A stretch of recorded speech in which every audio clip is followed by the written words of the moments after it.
Hello everyone. अगर आप English literature के स्टूडेंट हैं तो आपने फ्रांसिस बेकन का नाम ज़रूर सुना होगा। उन्हें father of English essays and father of empiricism भी कहा जाता है। लेकिन क्या आप जानते हैं कि बेकन सिर्फ एक राइटर नहीं बल्कि एक बहुत बड़े पॉलिटिशियन, लॉयर एंड फिलोसोफर भी थे।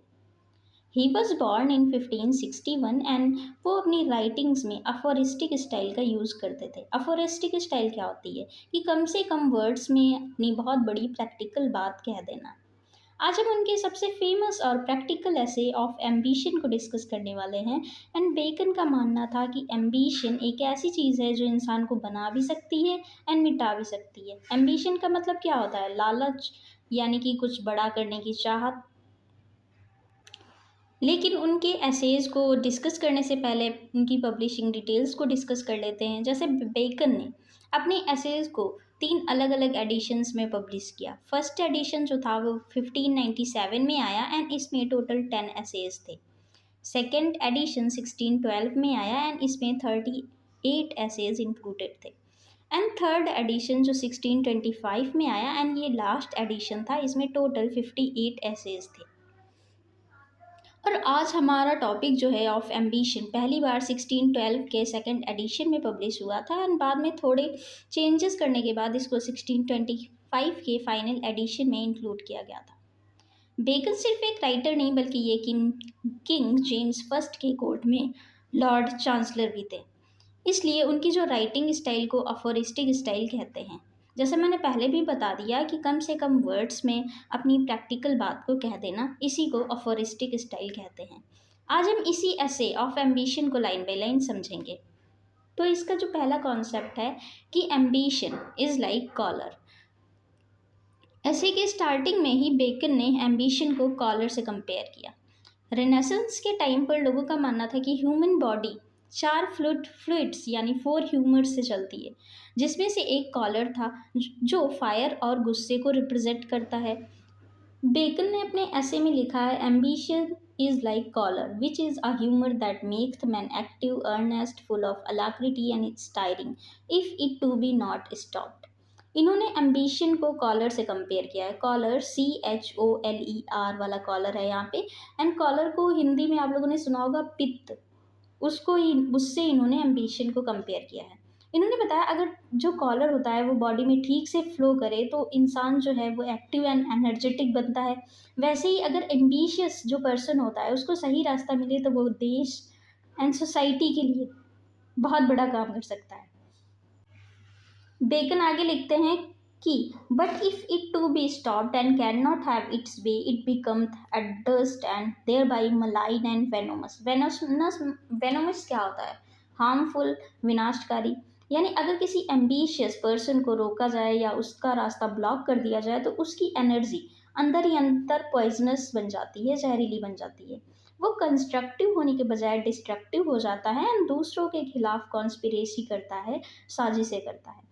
फिर इन्होंने एम्बिशन को 2 टाइप्स में डिवाइड किया। इन्होंने एम्बिशन के 2 टाइप्स को बताया है अपने ऐसे में कि जो एम्बिशन होता है वो 2 टाइप्स का होता है, एक मैक्रो एम्बिशन एंड दूसरा माइक्रो एम्बिशन। तो इसको देख लेते हैं। द मैक्रो एम्बिशियस यानी कि ग्रैंड अचीवमेंट्स, ये वो लोग होते हैं जो बड़े काम करना चाहते हैं, जैसे बिजनेस खड़ा करना, कोई बड़ा इन्वेंशन या पब्लिक सर्विस। बेकन कहते हैं कि ये एम्बिशन कम हार्मफुल है क्योंकि इसका फोकस बड़े गोल्स पर होता है। दूसरा इन्होंने बताया कि माइक्रो एम्बिशियस यानी कि द रियल डेंजर, ये सबसे डेंजरस लोग होते हैं according to Francis Bacon. And इनका गोल कोई बड़ा काम करना नहीं होता बल्कि इनकी जो चाहत होती है to be eminent amongst great persons. ये हर छोटी मोटी चीज़ में सबसे आगे रहना चाहते हैं एंड इन्हें हर बात में बोलना होता है, जिससे पूरा सिस्टम जो होता है उसमें उथल पुथल मच जाती है, केओस मच जाते हैं।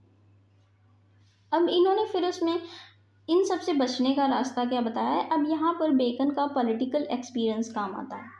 वो एक किंग या बॉस को एडवाइस देते हैं कि एम्बिशियस लोगों को हैंडल कैसे करें। उनका अप्रोच बिल्कुल मैकियावेलियन, प्रैक्टिकल और थोड़ा रथलेस है। वो कहते हैं कि रूलर्स को 3 सिचुएशंस में एम्बिशियस लोगों की ज़रूरत पड़ती है, in war, as shields and to pull down greatness. In war मतलब वॉर्स में कैसे कि एक अच्छा जनरल हमेशा एम्बिशियस होना चाहिए, क्योंकि उसमें जीतने की चाहत होनी चाहिए, लाइक अ सोल्जर। दूसरा इन्होंने बताया एज शील्ड, अगर किंग को कोई भी मुश्किल काम करवाना हो तो वो एम्बिशियस इंसान को आगे कर सकता है, क्योंकि पावर के चक्कर में वो स्केप गोट यानी कि स्केप गोट बनने को तैयार हो जाता है। एंड तीसरा जो उन्होंने बताया, टू पुल डाउन ग्रेटनेस, किसी दूसरे पावरफुल मिनिस्टर को नीचे गिराने के लिए उसके सामने एक और एम्बिशियस इंसान को खड़ा कर दो, both will neutralise each other. लेकिन बेकन की सबसे बड़ी वार्निंग याद रखना, there is use of ambitious man in spoiling a business with as much convenience as in bringing it to pass. यानी जितना ये काम बना सकते हैं, जो एम्बिशियस लोग होते हैं वो जितना काम बना सकते हैं उतना ही बिगाड़ भी सकते हैं, इसलिए उन्हें हम हमेशा कंट्रोल में रखो। अब हम कंक्लूजन की बात करें तो what is the ultimate conclusion, Bacon ऐसे के एंड में लिखते हैं कि एम्बिशन अपने आप में बुरी नहीं है, बस उसका इंटेंशन सही होना चाहिए। उन्होंने अपने ऐसे में बताया good ambition and bad ambition के बारे में। गुड एम्बिशन क्या है, जो देश को आगे बढ़ाए, जिससे बेकन ने मेरिट एंड गुड वर्क्स कहा है। दूसरा बैड एम्बिशन, जो सिर्फ सेल्फ सेंटर्ड हो एंड दूसरों को बर्बाद करे।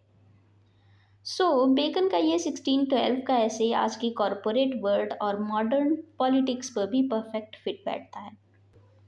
अगर आपको ये एजुकेशनल एनालिसिस पसंद आया है एंड आप ऐसे ही बाकी एसेज की पब्लिशिंग हिस्ट्री समरी चाहते हैं तो लाइक शेयर एंड सब्सक्राइब करना मत भूलना। मिलते हैं अगले वीडियो में। Thank you.